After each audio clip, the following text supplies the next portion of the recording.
AFTS response ready.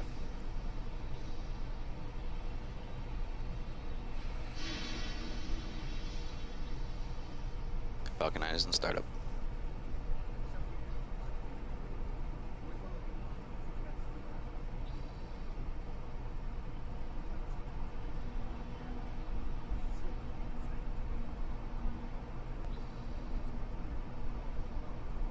LD, go for launch.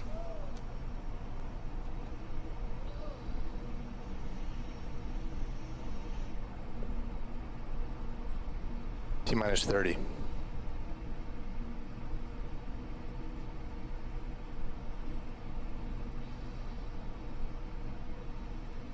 $20.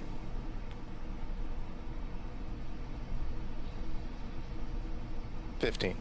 Falcon 9 is configured for flight. 10, 9, 8, 7, 6, 5, 4, 3, 2, 1. Liftoff.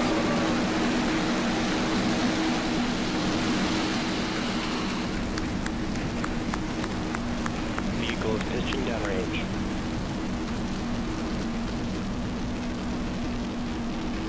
Stage 1 propulsion is nominal.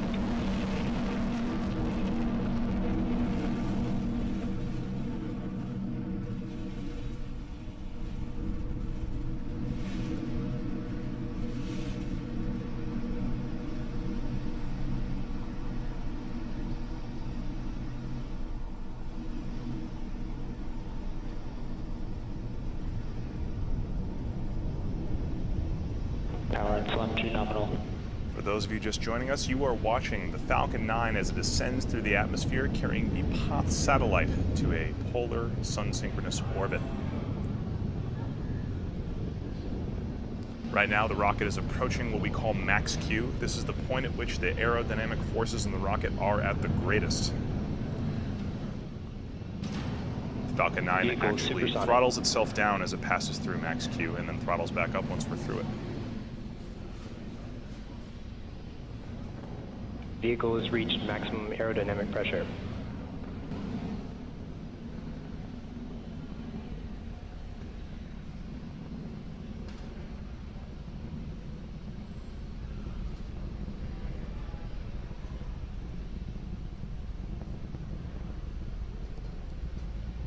We just passed through our maximum aerodynamic pressure, max Q. That Falcon 9 rocket is now throttling back up to full speed as it ascends through the atmosphere.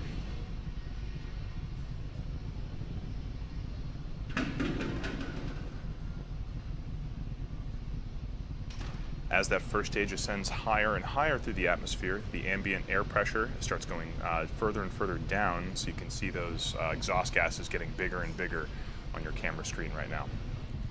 In about 20 seconds, we're going to be passing through what we call MECO, which is main engine cutoff. That's when that first stage is going to complete its burn. Shortly after that, we'll have stage separation, and then second engine start, SES-1. Let's watch that happen now.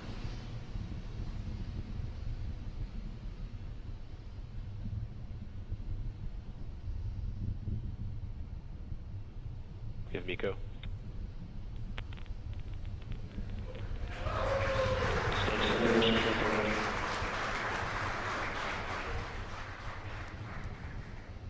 You just saw it on your screen. That was a good MECO, main engine cutoff, a good separation of that first stage, and then what appears to be a successful second engine start 1.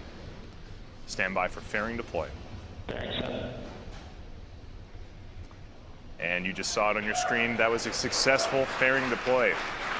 You can see the fairing falling down below the second stage on your screen right now. SpaceX will be attempting to recover this fairing today.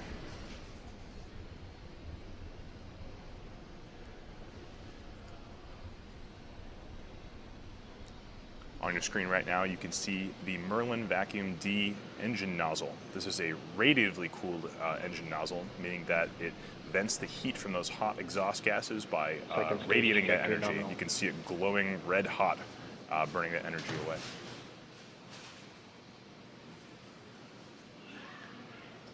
For those of you down in Southern California, you might get a good glimpse of those exhaust gases as the second stage accelerates. Looked like a nice clear morning today in Los Angeles.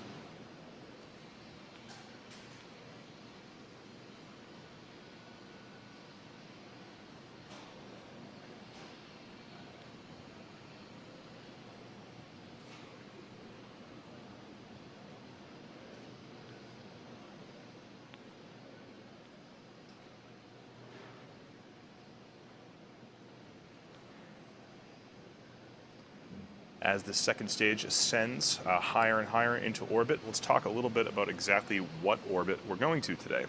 This is a low Earth orbit polar sun-synchronous orbit.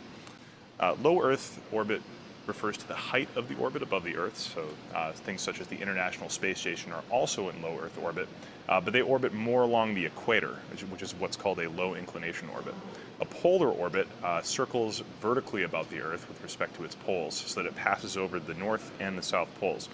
This is the orbit we're going to today. Certain types of polar orbits, like this one, a sun-synchronous orbit, keeps the orbit's plane directly in line with the sun.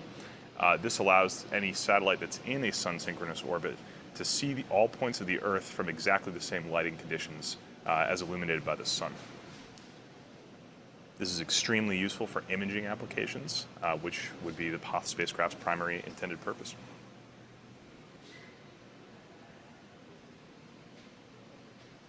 Low Earth orbits only require a single burn, so we won't be having a coast phase or a second engine start 2, like we would normally have for geosynchronous Earth orbit launches.